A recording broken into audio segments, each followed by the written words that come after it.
ਸਤਨਾਮ ਸ੍ਰੀ ਵਾਹਿਗੁਰੂ ਸਾਹਿਬ JIO. ਕਾਨੜਾ ਮਹੱਲਾ ਪੰਜਵਾਂ। ਕਾਨੜਾ ਰਾਗ ਪੰਚਮ ਗੁਰਦੇਵ ਸੱਚੇ ਪਾਤਸ਼ਾਹ ਜੀ ਦਾ ਪਾਵਨ ਸ਼ਬਦ ਹੈ। ਸਤਿਗੁਰੂ ਜੀ ਕਿਰਪਾ ਕਰਦੇ ਨੇ, ਬੂਢਤ ਪ੍ਰਾਨੀ ਹਰ ਜਪ ਧੀਰੈ। ਕਿ ਜਿਹੜਾ ਪ੍ਰਾਣੀ ਸੰਸਾਰ ਸਾਗਰ ਵਿੱਚ ਡੁੱਬਦਾ ਪਿਆ ਨਾ, ਹੁਣ ਸੰਸਾਰ ਸਾਗਰ, ਜਦੋਂ ਸਾਗਰ ਦੀ ਵਾਰਤਾ ਆਉਂਦੀ ਹੈ, ਸਾਗਰ ਦੇ ਵਿੱਚ ਤਾਂ ਪਾਣੀ ਹੁੰਦਾ ਹੈ, ਦਰਿਆਵਾਂ ਵਿੱਚ, ਸਮੁੰਦਰਾਂ ਵਿੱਚ ਪਾਣੀ ਹੁੰਦਾ, ਸਮੁੰਦਰ ਵਿੱਚ। ਤੇ ਸੰਸਾਰ ਨੂੰ ਵੀ ਗੁਰੂ ਸਾਹਿਬ ਨੇ ਸਾਗਰ ਕਿਹਾ ਹੈ। ਇਹਦੇ ਵਿੱਚ ਕਿਹੜਾ ਪਾਣੀ ਹੈ ਜਿਸ ਪਾਣੀ ਵਿੱਚ ਬੰਦਾ ਡੁੱਬਦਾ ਪਿਆ, ਜਿਸ ਪਾਣੀ ਵਿੱਚ ਮਨੁੱਖ ਜਿਹੜਾ ਹੈ ਦਿਨ ਪ੍ਰਤੀ ਦਿਨ ਜਿਹੜਾ ਹੈ ਉਹ ਡੂੰਘਾ ਹੀ ਵਹਿਣ ਵਿੱਚ ਵਹਿ ਰਿਹਾ। ਤੇ ਗੁਰੂ ਸਾਹਿਬ ਸੱਚੇ ਪਾਤਸ਼ਾਹ ਜੀ ਨੇ ਸੰਸਾਰ ਨੂੰ ਸਮੁੰਦਰ ਲਿਖਿਆ, ਤੇ ਇਹਦੇ ਅੰਦਰ ਜਿਹੜਾ ਪਾਣੀ ਹੈ, ਪਾਣੀ ਦੀ ਥਾਂ ਤੇ ਵਿਕਾਰ ਨੇ।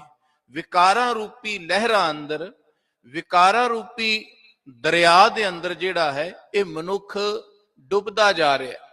ਗੁਰਦੇਵ ਪਿਤਾ ਮਹਾਰਾਜ ਸੱਚੇ ਪਾਤਸ਼ਾਹ ਜੀ ਨੇ ਬਾਣੀ ਵਿੱਚ ਕਈ ਥਾਵਾਂ ਤੇ ਵਿਕਾਰਾਂ ਨੂੰ ਨਦੀਆਂ ਵਾਂਗੂ ਵੀ ਸਤਿਗੁਰੂ ਦਤਾਰ ਪਿਤਾ ਜੀ ਨੇ ਤੁਲਨਾ ਦਿੱਤੀ। ਹੰਸ, ਹੇਤ, ਲੋਭ, ਕੋਪ, ਚਾਰੇ ਨਦੀਆਂ ਅੱਗ, ਅੱਗ ਵਰਗੀਆਂ ਨਦੀਆਂ ਨੇ। ਪਾਣੀ ਦਾ ਦਰਿਆ ਨਹੀਂ, ਇਹ ਅਗਨ ਦਾ ਦਰਿਆ। ਅਸੀਂ ਸ਼ਾਮ ਦੇ ਦੀਵਾਨਾਂ ਵਿੱਚ ਪੜ੍ਹਦੇ ਹਾਂ ਉਹ ਸ਼ਬਦ, ਤਿਤ ਸਰਵਰੜੈ ਭਈਲੇ ਨਿਵਾਸਾ। ਸਰਵਰੜੈ ਦਾ ਅਰਥ ਹੁੰਦਾ ਸਮੁੰਦਰ, ਸਾਗਰ, ਦਰਿਆ।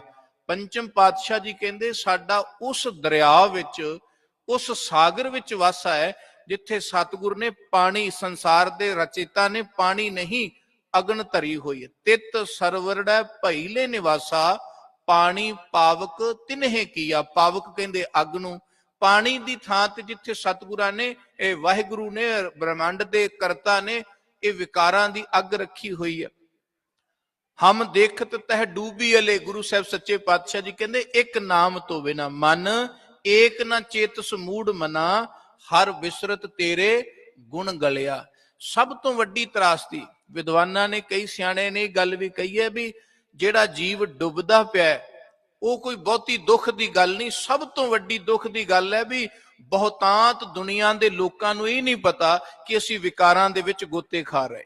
ਜੇ ਗੋਤੇ ਖਾਣ ਦਾ ਅਹਿਸਾਸ ਹੋਵੇ, ਕਿਉਂਕਿ ਜਿਸ ਬੰਦੇ ਨੂੰ ਪਤਾ ਲੱਗ ਜਾਏ ਵੀ ਮੇਰੇ ਅੰਦਰ ਕੋਈ ਰੋਗ ਹੈ ਤੇ ਮੈਂ ਉਹਦਾ ਉਪਚਾਰ ਕਰਨਾ, ਉਹ ਮੈਨੂੰ ਪੀੜ ਕਰ ਰਿਹਾ, ਮੈਨੂੰ ਦੁੱਖ ਦੇ ਰਿਹਾ, ਜਿਹਦੇ ਅੰਦਰ ਕੋਈ ਫੋੜਾ ਬਣਦਾ ਜਾਏ, ਉਹਨੂੰ ਉਹਦੀ ਪੀੜ ਹੀ ਨਾ ਹੋਵੇ, ਉਹਦਾ ਦਰਦ ਹੀ ਨਾ ਹੋਵੇ, ਉਹਦਾ ਅਹਿਸਾਸ ਨਾ ਹੋਵੇ, ਤੇ ਉਹ ਬੰਦਾ ਕਿਵੇਂ ਉਹਦਾ ਉਪਚਾਰ ਕਰੇਗਾ। ਇਸ ਕਰਕੇ ਗੁਰੂ ਸਾਹਿਬ ਕਿਹਾ ਜਿਨ੍ਹਾਂ ਨੂੰ ਇਸ ਗੱਲ ਦਾ ਸੂਲ ਹੈ, ਸੂਲ ਦਾ ਅਰਥ ਹੁੰਦਾ ਦੁੱਖ, ਜਿਨ੍ਹਾਂ ਅੰਦਰ ਉਮਰ ਥਲ ਸਈ ਜਾਣਨ ਸੂਲਿਆ।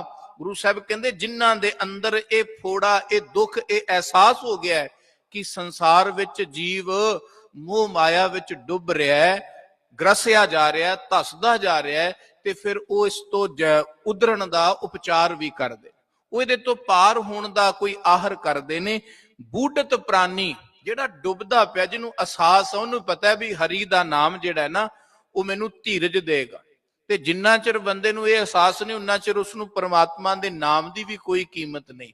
ਉਹਨੂੰ ਨਾਮ ਕਿਸੇ ਤਰ੍ਹਾਂ ਵੀ ਕੋਈ ਸਹਾਇਕ ਨਹੀਂ ਲੱਗਦਾ ਵੀ ਮੇਰੇ ਲਈ ਨਾਮ ਪਰਮੇਸ਼ਵਰ ਦਾ, ਪ੍ਰਭੂ ਦੇ ਗੁਣ, ਪਰਮੇਸ਼ਵਰ ਦੀ ਕੀਰਤੀ ਮੇਰੇ ਲਈ ਸਹਾਈ ਹੋਏਗੀ।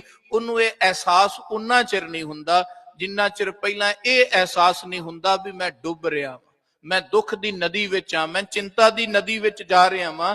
ਉਹਨਾਂ ਚਿਰ ਉਹਨੂੰ ਨਹੀਂ ਅਹਿਸਾਸ ਹੁੰਦਾ। ਨਹੀਂ ਤੇ ਸਤਿਗੁਰੂ ਜੀ ਦੀ ਬਾਣੀ ਵਿੱਚ ਤਾਂ ਗੁਰਦੇਵ ਪਿਤਾ ਮਹਾਰਾਜ ਨੇ ਬੇਅੰਤ ਥਾਵਾਂ ਤੇ ਕਿਰਪਾ ਕੀਤੀ ਵੀ ਪਰਮਾਤਮਾ ਦਾ ਨਾਮ ਹੀ ਮਨੁੱਖ ਦਾ ਅਸਲ ਸਹਾਈ ਮਿੱਤਰ ਹੈ, ਹੋਰ ਕੋਈ ਨਹੀਂ। ਅਸੀਂ ਪੰਚਮ ਪਾਤਸ਼ਾਹ ਜੀ ਦਾ ਬਚਨ ਮਾਲੀ ਗੌੜਾ ਰਾਗ ਵਿੱਚ ਇੱਕ ਪੜ੍ਹਦੇ ਹਾਂ, ਬੜਾ ਪਿਆਰਾ, ਜਿੱਥੇ ਉਹਨਾਂ ਇਹ ਬਿਲਕੁਲ ਸਪਸ਼ਟ ਕੀਤਾ ਕਿ ਪਰਮਾਤਮਾ ਦਾ ਨਾਮ ਕਿਵੇਂ ਧੀਰਜ ਦਿੰਦਾ ਹੈ, ਕਿਵੇਂ ਸਹਾਈ ਹੁੰਦਾ ਹੈ। ਸਤਿਗੁਰੂ ਜੀ ਕਹਿੰਦੇ ਐਸੋ ਸਹਾਈ ਹਰ ਕੋ ਨਾਮ, ਸਾਧ ਸੰਗ ਭਜ ਪੂਰਨ ਕਾਮ। ਪਹਿਲਾਂ ਦੱਸਿਆ ਕਿ ਇਹ ਮਿੱਤਰਾ ਹਰੀ ਦਾ ਨਾਮ ਤੇਰੇ ਲਈ ਬਹੁਤ ਜ਼ਿਆਦਾ ਸਹਾਇਕ ਹੈ, ਇਸ ਤਰ੍ਹਾਂ ਸਹਾਈ ਹੈ। ਤੇ ਦੂਜੀ ਗੱਲ ਕਹੀ ਵੀ ਉਹ ਮਿਲਦਾ ਕਿੱਥੋਂ ਹੈ, ਸਾਧ ਸੰਗ ਭਜ ਪੂਰਨ ਕਾਮ। ਤੇਰੀਆਂ ਪੂਰਨ ਕਾਮਨਾਵਾਂ ਨੂੰ ਪੂਰਨ ਕਰਨ ਦਾ ਥਾਂ ਸਤ ਸੰਗਤ ਹੈ, ਗੁਰੂ ਦਾ ਦਰ ਹੈ। ਤੇ ਉਹ ਪਰਮਾਤਮਾ ਦਾ ਨਾਂ ਇਸ ਤਰ੍ਹਾਂ ਸਹਾਇਤਾ ਕਰਦਾ। ਕਿਸ ਤਰ੍ਹਾਂ ਸਹਾਇਤਾ ਕਰਦਾ? ਸਵਾਲ ਉੱਠੇਗਾ ਵੀ ਕਿਵੇਂ ਮਦਦ ਕਰਦਾ, ਕਿਵੇਂ ਧੀਰਜ ਦਿੰਦਾ ਹੈ। ਤੇ ਅੱਗੇ ਸਤਿਗੁਰਾਂ ਨੇ ਬੜੀਆਂ ਸੋਹਣੀਆਂ ਉਦਾਹਰਨਾਂ ਦਿੱਤੀਆਂ। ਸਤਿਗੁਰੂ ਜੀ ਕਹਿੰਦੇ ਐਸੋ ਸਹਾਈ ਹਰ ਕੋ ਨਾਮ, ਸਾਧ ਸੰਗਤ ਭਜ ਪੂਰਨ ਕਾਮ, ਰਹਾਉ ਬੂਡਤ ਕੋ ਜੈਸੇ ਬੇੜੀ ਮਿਲਤ। ਜਿਵੇਂ ਡੁੱਬਦੇ ਹੋਏ ਬੰਦੇ ਨੂੰ ਬੇੜੀ ਮਿਲ ਜਾਏ, ਹੱਥ ਪੈਰ ਮਾਰੇ ਤੇ ਕੋਈ ਸਹਾਰਾ ਮਿਲ ਜਾਏ, ਕੋਈ ਉਹਨੂੰ ਨੌਕਾ ਮਿਲ ਜਾਏ, ਵੇਖੋ ਉਹਦੇ ਜੀਵਨ ਵਿੱਚ ਕਿੰਨੀ ਕੁ ਖੁਸ਼ੀ ਆ ਜਾਂਦੀ। ਡੁੱਬਦੇ ਹੋਏ ਬੰਦੇ ਨੂੰ ਅਹਿਸਾਸ ਹੁੰਦਾ ਹੈ ਕਿ ਜੀਵਨ ਕੀ ਹੈ, ਜੀਵਨ ਦੀ ਕੀਮਤ ਕੀ। ਉਹਨਾਂ ਚਿਰ ਜੀਵਨ ਦੀ ਕੀਮਤ ਹੀ ਨਹੀਂ ਪੈਂਦੀ। ਇਸ ਕਰਕੇ ਸਿਆਣੇ ਕਹਿੰਦੇ ਵੀ ਜਿੰਨਾ ਚਿਰ ਜਿਸ ਚੀਜ਼ ਦੀ ਸਾਡੇ ਕੋਲ ਬਿਨਾਂ ਮੰਗਿਆਂ ਬਿਨਾਂ ਸੋਚਿਆਂ ਜਿਹੜਾ ਕੁਝ ਸਾਨੂੰ ਰੱਬ ਨੇ ਦਿੱਤਾ ਹੈ ਨਾ, ਉਹਦੀ ਬੰਦੇ ਨੂੰ ਕੀਮਤ ਨਹੀਂ। ਉਹ ਤੇ ਇਹਦੇ ਲਈ ਐਂ ਲੱਗਦਾ ਜਿਵੇਂ ਬੇਮੁੱਲਾ ਹੈ, ਇਹਦੀ ਕੋਈ ਕੀਮਤ ਹੀ ਨਹੀਂ। ਜਿਵੇਂ ਜ਼ਿੰਦਗੀ ਹੈ, ਸਵਾਸ ਹਨ, ਸਾਨੂੰ ਬਿਨਾਂ ਖੇਚਲ ਤੋਂ ਆ ਰਹੇ ਨੇ, ਇਸ ਕਰਕੇ ਸਾਨੂੰ ਲੱਗਦਾ ਵੀ ਇਹਨਾਂ ਦੀ ਕੋਈ ਕੀਮਤ ਹੀ ਨਹੀਂ, ਇਹਨੇ ਕੋਈ ਵੱਡੀ ਚੀਜ਼ ਨਹੀਂ ਹਨ। ਪਰ ਜਿਉਂ ਹੀ ਕਿਸੇ ਮਨੁੱਖ ਦੇ ਸਰੀਰ ਚੋਂ ਸਵਾਸ ਨਿਕਲਦੇ ਨੇ ਨਾ, ਜਦੋਂ ਜ਼ਿੰਦਗੀ ਦੇ ਅਖੀਰਲੇ ਪੜਾਅ ਤੇ ਹੁੰਦਾ, ਉਹਨੂੰ ਪੁੱਛੋ ਵੀ ਜ਼ਿੰਦਗੀ ਦੀ ਕੀ ਕੀਮਤ ਹੈ, ਤੇ ਉਹ ਕਹੇਗਾ ਵੀ ਮੈਂ ਦੁਨੀਆ ਦਾ ਜੋ ਕੁਝ ਅੱਜ ਤੱਕ ਕਮਾਇਆ ਮੈਂ ਸਭ ਕੁਝ ਦੇਣ ਲਈ ਤਿਆਰ ਹਾਂ, ਪਰ ਮੇਰੀ ਜ਼ਿੰਦਗੀ ਬਚ ਜਾਏ, ਮੇਰੇ ਸਵਾਸ ਮੈਨੂੰ ਵਾਪਸ ਮਿਲ ਜਾਣ। ਉਦੋਂ ਪਤਾ ਲੱਗਦਾ ਵੀ ਇਹਦੀ ਕੀਮਤ ਕੀ ਹੈ। ਜਦੋਂ ਕੋਈ ਚੀਜ਼ ਆਪਣੇ ਹੱਥੋਂ ਨਿਕਲਦੀ ਹੈ ਜਾਂ ਚਲੀ ਜਾਂਦੀ ਹੈ, ਉਸ ਤੋਂ ਬਾਅਦ ਉਹਦੀ ਕੀਮਤ ਦਾ ਪਤਾ ਲੱਗਦਾ, ਉਦੋਂ ਪਹਿਲਾਂ ਨਹੀਂ। ਇਸ ਕਰਕੇ ਗੁਰੂ ਸਾਹਿਬ ਕਹਿੰਦੇ ਵੀ ਪਹਿਲਾਂ ਇਹ ਅਹਿਸਾਸ ਕਰਨਾ ਪਏਗਾ ਵੀ ਵਾਕਿਆ ਸੰਸਾਰ ਜਗਤ ਵਿੱਚ ਅਸੀਂ ਵਿਸ਼ੇ ਵਿਕਾਰਾਂ ਰੂਪੀ ਲਹਿਰਾਂ ਵਿੱਚ ਗੋਤੇ ਖਾ ਰਹੇ ਹਾਂ, ਡੁੱਬ ਰਹੇ ਹਾਂ। ਤੇ ਫਿਰ ਜਦੋਂ ਕੋਈ ਡੁੱਬਦਾ ਹੋਏਗਾ, ਉਹੀ ਪੁਕਾਰ ਕਰੇਗਾ ਨਾ ਕਿ ਹੇ ਵਾਹਿਗੁਰੂ ਗੁਰ ਤਾਰ ਤਾਰਨ ਹਾਰਿਆ, ਹੇ ਮੇਰੇ ਸਤਿਗੁਰੂ ਮੈਨੂੰ ਤਾਰ ਲੈ, ਮੈਨੂੰ ਬਖਸ਼ ਲੈ। ਮੈਨੂੰ ਹੁਣ ਅਹਿਸਾਸ ਹੋਇਆ, ਮਹਿਸੂਸ ਹੋ ਰਿਹਾ ਕਿ ਮੈਂ ਡੁੱਬ ਰਿਹਾ ਤੇ ਮੇਰੀ ਕੋਈ ਸਮਰੱਥਾ ਨਹੀਂ ਕਿ ਮੈਂ ਆਪ ਤਰ ਜਾਵਾਂ, ਮੈਂ ਨਹੀਂ ਤਰ ਸਕਦਾ। ਸੋ ਗੁਰੂ ਸਾਹਿਬ ਕਹਿੰਦੇ ਐਸੋ ਸਹਾਈ ਹਰ ਕੋ ਨਾਮ, ਸਾਧ ਸੰਗਤ ਭਜ ਪੂਰਨ ਕਾਮ, ਬੂਡਤ ਕੋ ਜੈਸੇ ਬੇੜੀ ਮਿਲਤ। ਜਿਵੇਂ ਡੁੱਬਦੇ ਹੋਏ ਨੂੰ ਬੇੜੀ ਮਿਲ ਜਾਏ, ਬੂਝਤ ਦੀਪਕ ਮਿਲਤ ਤਿਲਤ। ਕਹਿੰਦੇ ਜਿਵੇਂ ਦੀਵਾ ਬੁਝਦਾ ਹੋਏ, ਅਖੀਰਲੇ ਸਾਹਾਂ ਤੇ ਹੋਵੇ ਦਾ ਤੇਲ ਸੁੱਕ ਜਾਂਦਾ, ਤੇ ਕੋਈ ਸਿਆਣੀ ਘਰ ਦੀ ਦਾਨੀ ਔਰਤ ਆ ਕੇ ਫਿਰ ਉਹਦੇ ਵਿੱਚ ਤੇਲ ਪਾ ਦੇ ਤੇ ਉਹ ਦੀਵੇ ਦੀ ਜੋਤ ਫਿਰ ਲੱਟ ਲੱਟ ਕਰਨ ਲੱਗ ਜਾਂਦੀ ਹੈ। ਕਹਿੰਦੇ ਇਸੇ ਤਰ੍ਹਾਂ ਜੀਵਨ ਦੇ ਅੰਦਰ ਵਿਕਾਰਾਂ ਨੇ ਜੋ ਜ਼ਿੰਦਗੀ ਦਾ ਸੁੱਖ ਸਕੂਨ ਰੂਪੀ ਤੇਲ ਜਿਹੜਾ ਖੋਹ ਲਿਆ ਨਾ, ਸੋਖ ਲਿਆ, ਜਦੋਂ ਕੋਈ ਗੁਰੂ ਦੇ ਦਰ ਤੇ ਆ ਜਾਂਦਾ ਹੈ, ਸੰਗਤ ਵਿੱਚ ਆ ਜਾਂਦਾ ਹੈ, ਗੁਰੂ ਕਿਰਪਾ ਸਦਕਾ ਫਿਰ ਉਸੇ ਤਰ੍ਹਾਂ ਉਹਦੀ ਜ਼ਿੰਦਗੀ ਜਿਹੜੀ ਹੈ ਜਗਮਗਾ ਪੈਂਦੀ ਹੈ। ਉਹਦੇ ਅੰਦਰ ਉਹ ਜੋਤ ਗਿਆਨ ਦੀ ਫਿਰ ਪ੍ਰਚੰਡ ਹੋ ਜਾਂਦੀ ਹੈ। ਬੂਡਤ ਕੋ ਜੈਸੇ ਬੇੜੀ ਮਿਲਤ, ਬੂਝਤ ਦੀਪਕ ਮਿਲਤ ਤਿਲਤ। ਤੇ ਅੱਗੇ ਗੁਰਦੇਵ ਪਿਤਾ ਮਹਾਰਾਜ ਸੱਚੇ ਪਾਤਸ਼ਾਹ ਜੀ ਨੇ ਕਿਰਪਾ ਕੀਤੀ। ਦਤਾਰ ਪਿਤਾ ਮਹਾਰਾਜ ਜੀ ਕਹਿੰਦੇ ਕਿ ਜਿਸ ਤਰ੍ਹਾਂ ਜੈਸੇ ਰਨ ਮੈਂ ਸਕਾ ਭਰਾਤ, ਜੈਸੇ ਭੂਖੇ ਭੋਜਨ ਮਾਤ। ਕਹਿੰਦੇ ਜਿਵੇਂ ਰਣ ਵਿੱਚ ਕੋਈ ਲੜਦਾ ਹੋਵੇ ਤੇ ਦੁਸ਼ਮਣ ਉਹਦੇ ਤੇ ਭਾਰੀ ਪੈ ਜਾਏ, ਹਾਵੀ ਹੋ ਜਾਏ, ਤੇ ਪਿੱਛੋਂ ਕੋਈ ਭਰਾ ਸੱਕਾ ਆ ਕੇ ਮਦਦਗਾਰ ਬਣ ਜਾਏ, ਭਰਾ ਦੇ ਆਉਣ ਨਾਲ ਹੀ ਇੰਨਾ ਹੌਸਲਾ ਮਿਲ ਜਾਂਦਾ ਕਿ ਫਿਰ ਦੁਸ਼ਮਣਾਂ ਤੇ ਉਹ ਬੰਦਾ ਹਾਵੀ ਹੋ ਜਾਂਦਾ। ਕਹਿੰਦੇ ਜਿਵੇਂ ਸੱਕਾ ਭਰਾ ਰਣ ਮੱਚ ਦੇ ਅੰਦਰ ਮਦਦ ਲਈ ਆ ਜਾਏ, ਨਾਮ ਇਸ ਤਰ੍ਹਾਂ ਮਨੁੱਖ ਦੀ ਇਸ ਸੰਸਾਰ ਸਾਗਰ ਵਿੱਚ ਮਦਦ ਕਰਦਾ ਹੈ। ਜੈਸੇ ਭੂਖੇ ਭੋਜਨ ਮਾਤ। ਤੇ ਜਿਵੇਂ ਭੁੱਖੇ ਹੋਏ ਮਨੁੱਖ ਨੂੰ ਕਈ ਦਿਨਾਂ ਦਾ ਭੁੱਖਾ ਹੋਵੇ, ਵਿਦਵਾਨਾਂ ਨੇ ਇਸ ਪੰਕਤੀ ਦੇ 3 ਅਰਥ ਕੀਤੇ ਨੇ। ਜੈਸੇ ਭੂਖੇ ਭੋਜਨ ਮਾਤ, ਕਹਿੰਦੇ ਜਿਵੇਂ ਭੁੱਖੇ ਨੂੰ ਸਿਰਫ ਭੋਜਨ ਮਾਤਰ ਹੀ ਚਾਹੀਦਾ, ਕੁਝ ਹੋਰ ਨਹੀਂ ਸੋਚਦਾ। ਮਾਤ ਦਾ ਅਰਥ ਕੀਤਾ ਮਾਤਰ, ਕੇਵਲ ਭੋਜਨ ਬਾਰੇ ਹੀ ਸੋਚਦਾ, ਭੋਜਨ ਮਿਲ ਜੇ ਤੇ ਉਹਦੀ ਜ਼ਿੰਦਗੀ ਬਣ ਜਾਂਦੀ ਹੈ। ਤੇ ਕਈਆਂ ਨੇ ਵਿਦਵਾਨਾਂ ਨੇ ਅਰਥ ਕੀਤੇ ਨੇ ਜੈਸੇ ਭੂਖੇ ਭੋਜਨ ਮਾਤ, ਕਿ ਜਿਵੇਂ ਭੁੱਖੇ ਨੂੰ ਭੋਜਨ ਮਿਲ ਜਾਏ ਤੇ ਭੁੱਖ ਨੂੰ ਮਾਤ ਪਾ ਦਿੰਦਾ, ਭੁੱਖ ਨੂੰ ਹਰਾ ਦਿੰਦਾ ਹੈ। ਤੇ ਇੱਕ ਵਿਦਵਾਨ ਨੇ ਅਰਥ ਕੀਤੇ ਨੇ ਕਿ ਜਿਵੇਂ ਕਈ ਦਿਨਾਂ ਦਾ ਭੁੱਖਾ ਇਨਸਾਨ ਹੋਵੇ ਤੇ ਉਹਨੂੰ ਆਪਣੇ ਮਾਂ ਦੇ ਹੱਥਾਂ ਦਾ ਪਰੋਸਿਆ ਭੋਜਨ ਮਿਲ ਜਾਏ। ਇੱਕ ਤੇ ਭੋਜਨ ਹੋਵੇ ਤੇ ਇੱਕ ਮਾਂ ਦੇ ਹੱਥੋਂ ਮਿਲ ਜਾਏ ਤੇ ਕਿੱਡੀ ਵੱਡੀ ਬਾਤ ਹੈ। ਕਹਿੰਦੇ ਮਾਤ ਦੇ ਹੱਥ ਦਾ ਭੋਜਨ, ਮਾਂ ਦੇ ਹੱਥ ਦੀ ਪ੍ਰਸ਼ਾਦਾ ਉਸਨੂੰ ਮਿਲ ਗਿਆ। ਇਹ ਤਿੰਨੇ ਅਰਥ ਕਮਾਲ ਦੇ ਨੇ। ਭਾਵ ਇਹ ਹੈ ਕਿ ਜਿਵੇਂ ਭੁੱਖੇ ਨੂੰ ਭੋਜਨ ਮਿਲ ਜਾਂਦਾ ਹੈ, ਉਹਦੇ ਜੀਵਨ ਦੇ ਅੰਦਰ ਫਿਰ ਪਿਆਰ, ਉਹਦੇ ਅੰਦਰ ਆਨੰਦ ਜਾਗ ਜਾਂਦਾ ਹੈ, એનર્ਜੀ ਆ ਜਾਂਦੀ ਹੈ। ਇਸੇ ਤਰ੍ਹਾਂ ਵਿਕਾਰਾਂ ਵਿੱਚ, ਦੁੱਖਾਂ ਵਿੱਚ ਡੁੱਬਦੇ ਹੋਏ ਮਨੁੱਖ ਨੂੰ ਜੇ ਪਰਮਾਤਮਾ ਦਾ ਨਾਮ ਮਿਲ ਜਾਏ, ਨਾਮ ਮਿਲਣਾ ਇੱਕ ਹੈ ਸਿਰਫ ਨਾਮ ਕਹਿਣਾ। ਨਾਮ ਸਿਰਫ ਗੁਰੂ ਸਾਹਿਬ ਜੀ ਨੇ ਬਾਣੀ ਵਿੱਚ ਇੱਕ ਬੜਾ ਪਿਆਰਾ ਬਚਨ ਕਿਹਾ ਕਿ ਸਾਰੀ ਦੁਨੀਆ ਰਾਮ ਰਾਮ ਕਰਤਾ ਸਭ ਜਗ ਫਿਰੈ, ਰਾਮ ਨਾ ਪਾਇਆ ਜਾਏ। ਇਹਦੇ ਕੀ ਅਰਥ ਹੈ? ਇੱਕ ਪਾਸੇ ਗੁਰੂ ਸਾਹਿਬ ਕਹਿੰਦੇ ਵੀ ਰਾਮ ਰਾਮ ਕਹੋ, ਵਾਹਿਗੁਰੂ ਵਾਹਿਗੁਰੂ ਕਹਿ, ਪਰਮਾਤਮਾ ਦਾ ਨਾਮ ਜਪ। ਤੇ ਇੱਕ ਪਾਸੇ ਗੁਰਦੇਵ ਜੀ ਕਹਿੰਦੇ ਵੀ ਸਾਰੀ ਦੁਨੀਆ ਹੀ ਤਾਂ ਕਹਿ ਰਹੀ ਹੈ ਰਾਮ ਰਾਮ ਸਭ ਜਗ ਕਰੈ, ਰਾਮ ਨਾ ਪਾਇਆ ਜਾਏ, ਵੀ ਰਾਮ ਤਾਂ ਫਿਰ ਵੀ ਨਹੀਂ ਪਾਇਆ ਜਾਂਦਾ। ਭਾਵ ਇਹਦਾ ਹੀ ਹੈ ਕਿ ਜਦੋਂ ਮਨੁੱਖ ਸਿਰਫ ਕਹਿਣ ਮਾਤਰ ਲਈ ਜਾਂ ਦੇਖਾ ਦੇਖੀ ਲਈ ਜਾਂ ਕੇਵਲ ਤਾਂ ਕੇਵਲ ਸੰਸਾਰ ਜਗਤ ਦੇ ਅੰਦਰ ਕੇਵਲ ਇੱਕ ਰਸਮ ਨਿਭਾਉਂਦਾ ਹੈ ਨਾ, ਵੀ ਇਹ ਤਾਂ ਕਹਿਣਾ ਹੀ ਹੈ ਜੀ, 2-4 ਘੜੀਆਂ ਕਹਿ ਕੇ ਮੈਂ ਨਿਕਲ ਜਾਵਾਂ, ਤੇ ਪਿੱਛੇ ਧਿਆਨ ਸੁਰਤ ਜਿਹੜੀ ਹੈ ਉਹ ਸੰਸਾਰੀ ਵਿਕਾਰਾਂ ਨੂੰ ਸੋਚ ਰਹੀ ਹੈ। ਜ਼ੁਬਾਨ ਤੇ ਰਾਮ ਹੈ, ਮੁਖ ਵਿੱਚ ਵਾਹਿਗੁਰੂ ਹੈ, ਤੇ ਪਰ ਅੰਦਰ ਕੁਝ ਹੋਰ ਚੱਲਦਾ ਪਿਆ, ਉਹ ਨਾਮ ਨਹੀਂ ਸਤਿਗੁਰਾਂ ਪ੍ਰਵਾਨ ਕੀਤਾ। ਕਿਉਂਕਿ ਬਾਣੀ ਵਿੱਚ ਗੁਰੂ ਸਾਹਿਬ ਨੇ ਬੜੇ ਪਿਆਰੇ ਬਚਨ ਕਹੇ ਨੇ, ਮੁਖ ਝੂਠ ਬੇਪੂਖੰ ਸਾਰੰਗ ਤ੍ਰੈਪਾਲ ਤਿਹਾਲ ਵਿਚਾਰੰ ਗਲ ਮਾਲਾ ਤਿਲਕ ਲਿਲਾਟੰ ਦੋਏ ਧੋਤੀ ਬਸਤਰ ਕਪਾਟੰ। ਵੀ ਇੱਕ ਪਾਸੇ ਬੰਦਾ ਪੂਰਾ ਧਰਮੀ ਬਣਿਆ, ਉਹਨੇ ਧੋਤੀ ਪਾਈ, ਬਸਤਰ ਪਾਇਆ, ਤਿਲਕ ਲਾਇਆ, ਜਨੇਊ ਪਾਇਆ, ਇਉਂ ਕਹਿ ਲਈ ਵੀ ਧਰਮ ਦਾ ਸਾਰਾ ਚੋਗਾ ਉਹਨੇ ਪਾਇਆ, ਤੇ ਮੁਖ ਤੋਂ ਝੂਠ ਵੀ ਸ਼ਿੰਗਾਰ ਕੇ ਬੋਲਦਾ, ਧਰਮ ਦਾ ਚੋਗਾ ਪਾ ਕੇ ਬੋਲਦਾ। ਪਰ ਗੁਰੂ ਸਾਹਿਬ ਕਹਿੰਦੇ ਸਭ ਫੋਕਟ ਨਿਸ਼ਚੋ ਕਰਮ, ਇਹ ਕਰਮ ਸਾਰੇ ਜਿਹੜੇ ਨੇ ਫੋਕਟ ਨੇ, ਪ੍ਰਵਾਨ ਨਹੀਂ।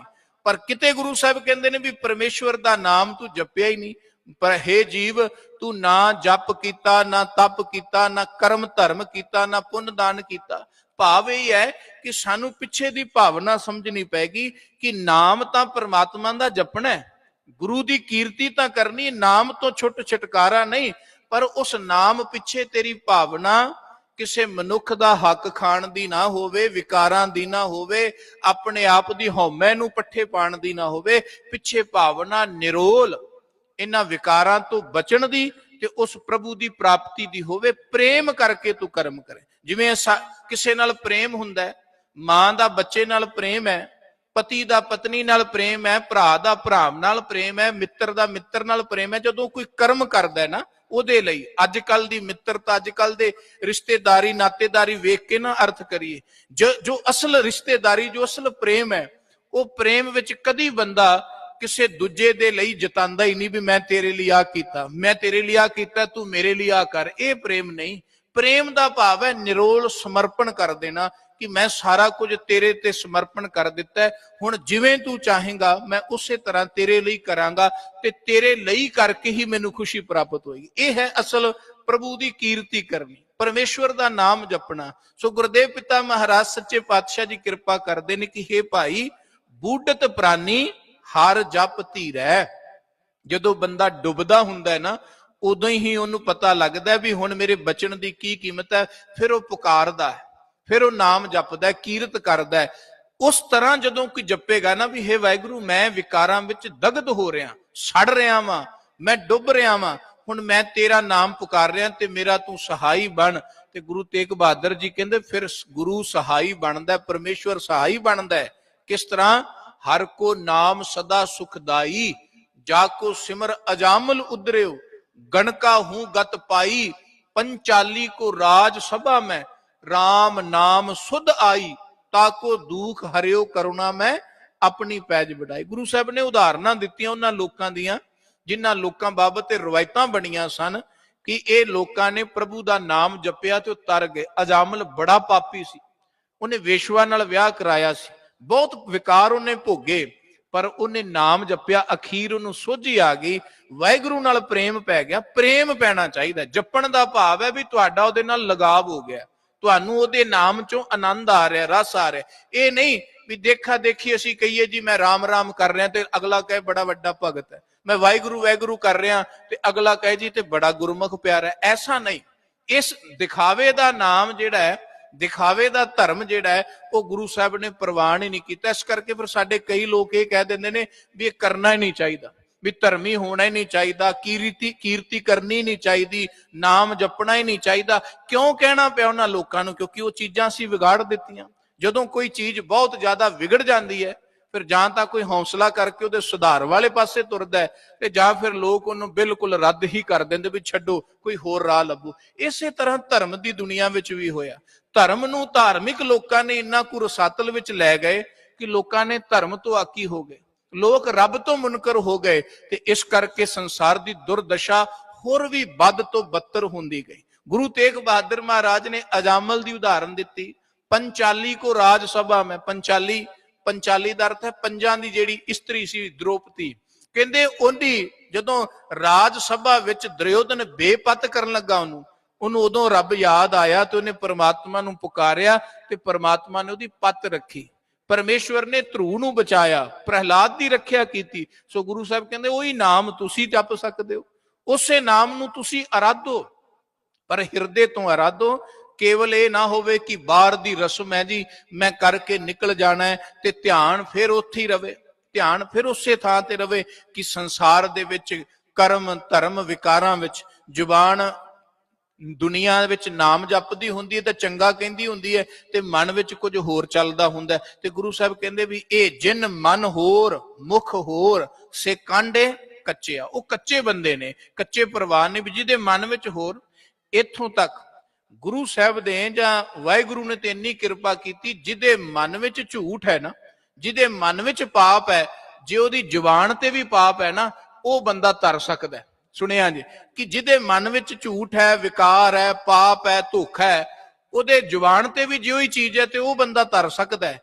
ते जिहदे मन विच झूठ है पर जुबान ते वो धर्मी विखा रहा, अपने आप नूं सियाणा विखा रहा, सज्जन विखा रहा, उस बंदे दे तरन दा कोई साधन हो नहीं सकता। इस करके असीं इतिहास पढ़ांगे कि कई कई अपने आप नूं अखवांदे धर्मी गुरु साहिबां तो लाहा नहीं लै सके, जिन्हें पापी चोर दुष्ट लोग लै गए, क्योंकि उन्होंने मन लिया, स्वीकार लिया भी साडा ते कर्मा है, हुण तुसीं कृपा कर दिओ ते साडा पार उतारा हो सकदा है। सो अपने आप नूं पहलां मनना पैंदा है। धर्म दी दुनिया आखदी भी जे तूं धर्मी बनना है ना, सच्चा गुरसिख बनना है जां सच्चा प्राणी बनना है, मनुख ही तू सच्चा बनना है, ਉਹਦੇ ਲਈ ਪਹਿਲਾਂ ਆਪਣੇ ਝੂਠ स्वीकार कर।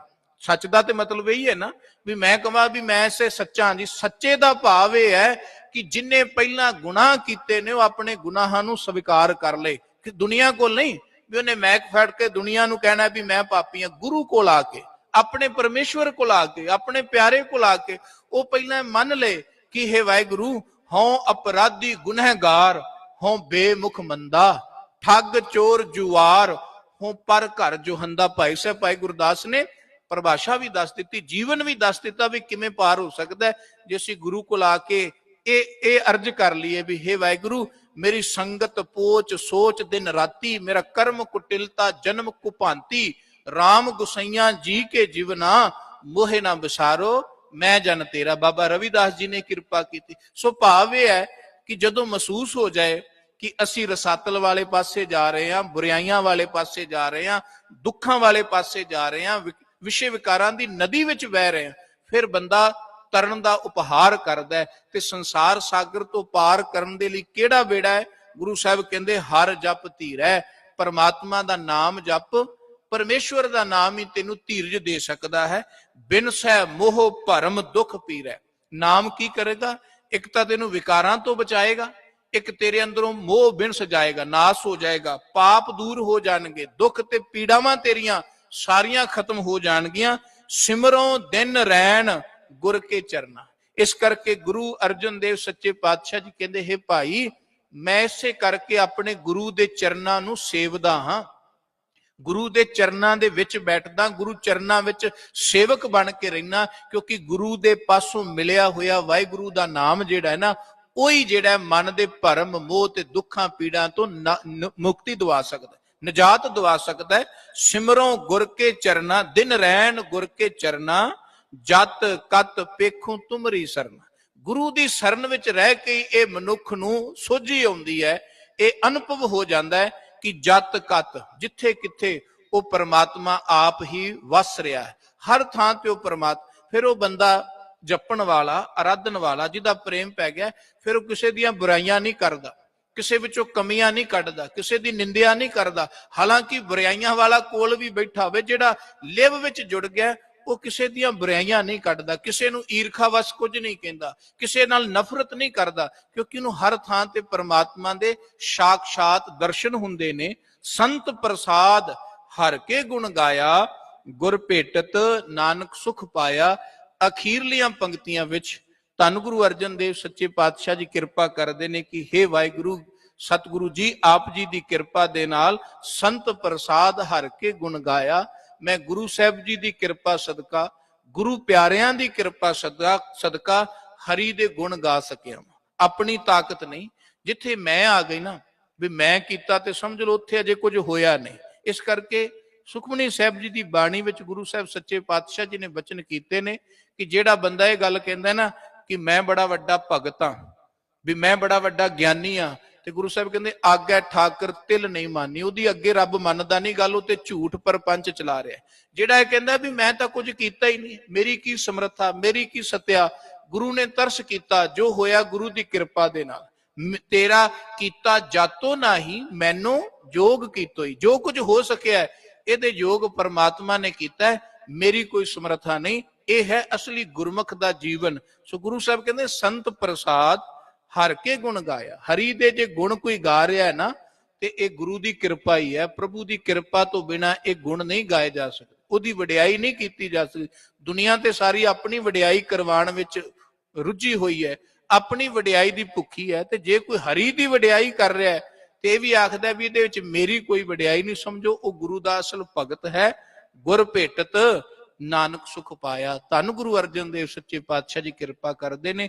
ਜ਼ਿੰਦਗੀ ਦਾ ਸੁਖ ਉਦੋਂ ਹੀ ਮਿਲਦਾ ਜਦੋਂ ਕੋਈ ਗੁਰੂ ਨੂੰ ਮਿਲ ਪੈਂਦਾ। ਇਸ ਕਰਕੇ ਜੀਵਨ ਵਿੱਚ ਗੁਰੂ ਦੀ ਬੜੀ ਲੋੜ ਹੈ। ਜਿਹੜੇ ਗੁਰੂ ਵਾਲੇ ਬਣ ਗਏ, ਗੁਰੂ ਵਾਲੇ ਬਣ ਕੇ ਗੁਰੂ ਦਾ ਉਪਦੇਸ਼, ਇਹ ਵੀ ਗੱਲ ਬਣਨਾ ਭਾਵੇਂ ਨਹੀਂ ਵੀ ਗੁਰੂ ਦੇ ਘਰ ਆ ਗਏ ਤੇ ਸਮਝਿਆ ਜਾਂ ਖੰਡੇ ਬਾਟੇ ਦੀ ਪੌਲ ਲੈ ਲਈ, ਜਾਂ ਕੋਈ ਕਹੇ ਵੀ ਮੈਂ ਧਰਮ ਵਿੱਚ ਦਾਖਲ ਹੋ ਗਿਆ ਤੇ ਹੁਣ ਮੈਂ ਗੁਰੂ ਵਾਲਾ ਬਣ ਗਿਆ। ਗੁਰੂ ਵਾਲਾ ਤੇ ਬੰਦੇ ਨੂੰ ਸਾਰੀ ਉਮਰ ਲਈ ਬਣਨ ਦੇ ਲਈ ਤਤਪਰ ਰਹਿਣਾ ਪੈਂਦਾ। ਇਹ ਨਹੀਂ ਵੀ ਇੱਕ ਦਿਨ 'ਚ ਪ੍ਰਕਿਰਿਆ ਹੋ ਗਈ ਵੀ ਤੁਸੀਂ ਗੁਰੂ ਵਾਲੇ ਬਣ ਗਏ, ਨਹੀਂ। ਗੁਰੂ ਵਾਲਾ ਤੇ ਬੰਦਾ ਮਰਦੇ ਦਮ ਤੱਕ ਨਹੀਂ ਬਣਦਾ। ਬਸ ਇਹੀ ਹੈ ਵੀ ਗੁਰੂ ਅੱਗੇ ਅਰਦਾਸਾਂ ਕਰਦਾ ਰਹੇ, ਵਾਹਿਗੁਰੂ ਮੈਨੂੰ ਆਪਣੀ ਸਿੱਖਿਆ, ਆਪਣੀ ਦਾਤ, ਆਪਣੀ ਰਹਿਮਤ ਝੋਲੀ ਵਿੱਚ ਪਾ ਦੇ ਤੇ ਮੇਰਾ ਜੀਵਨ ਸਫਲਾ ਹੋ ਜਾਏ। ਗੁਰ ਭੇਟਤ ਨਾਨਕ ਸੁਖ ਪਾਇਆ। ਜੀਵਨ ਦਾ ਸੁਖ, ਜੀਵਨ ਦਾ ਮਨੋਰਥ ਗੁਰੂ ਨੂੰ ਮਿਲ ਕੇ ਹੀ ਪ੍ਰਾਪਤ ਹੁੰਦਾ ਹੈ। ਸੋ ਜਿਹੜੇ ਗੁਰੂ ਨੂੰ ਮਿਲ ਪੈਂਦੇ ਨੇ, ਗੁਰ ਪ੍ਰਸਾਦੀ ਹੋ ਜਾਂਦੇ ਨੇ, ਗੁਰੂ ਦੀ ਕਿਰਪਾ ਮਿਲ ਜਾਂਦੀ ਹੈ। ਗੁਰੂ ਬਚਨਾਂ ਤੇ ਜਿਉਣ ਵਾਲੇ ਹੀ ਅਸਲ ਆਨੰਦ, ਅਸਲ ਲਾਹਾ ਪ੍ਰਾਪਤ ਕਰ ਸਕਦੇ। ਧੰਨ ਗੁਰੂ ਅਰਜਨ ਦੇਵ ਸੱਚੇ ਪਾਤਸ਼ਾਹ ਜੀ ਨੇ ਅੱਜ ਇਸ ਪਾਵਨ ਪਵਿੱਤਰ ਸ਼ਬਦ ਅੰਦਰ ਇਹੀ ਮਿਹਰਾਮਤ ਕੀਤੀ ਹੈ ਕਿ ਭਾਈ ਸੰਸਾਰ ਜਗਤ ਵਿੱਚ ਵਿਚਰਦਿਆਂ ਜਿਨ੍ਹਾਂ ਨੂੰ ਇਸ ਗੱਲ ਦਾ ਅਹਿਸਾਸ ਹੋਇਆ ਕਿ ਜਗਤ ਵਿਕਾਰਾਂ ਦੀ ਖਾਨ ਹੈ, ਜਗਤ ਮੋਹ ਦਾ ਚਿੱਕੜ ਹੈ, ਜੀਵ ਪ੍ਰਾਣੀ ਅਗਿਆਨਤਾ ਵਸ ਇਹਦੇ ਵਿੱਚ ਡੁੱਬ ਰਿਹਾ, ਉਹ ਹੀ ਫਿਰ ਬਚਨ ਦਾ ਆਹਰ ਕਰਦੇ ਨੇ ਤੇ ਪਰਮੇਸ਼ਵਰ ਦੀ ਕੀਰਤੀ, ਪ੍ਰਭੂ ਦਾ ਨਾਮ ਪ੍ਰੇਮ ਭਾਵਨਾ ਨਾਲ ਜਪਣ ਵਾਲਾ ਹੀ ਇਸ ਜਗਤ ਸੰਸਾਰ ਨੂੰ ਸਰ ਕਰ ਲੈਂਦਾ। ਸਤਿਗੁਰੂ ਜੀ ਕਿਰਪਾ ਕਰਨ, ਸਾਨੂੰ ਵੀ ਆਪਣੇ ਦਰੋਂ ਕਰੋ ਨਾਮ ਦੀ ਦਾਤ, ਗੁਰਸਿੱਖੀ ਵਾਲਾ ਜੀਵਨ ਬਖਸ਼ ਕੇ ਨਿਵਾਜਨ ਜੀ। ਇੰਨੀਆਂ ਬੇਨਤੀਆਂ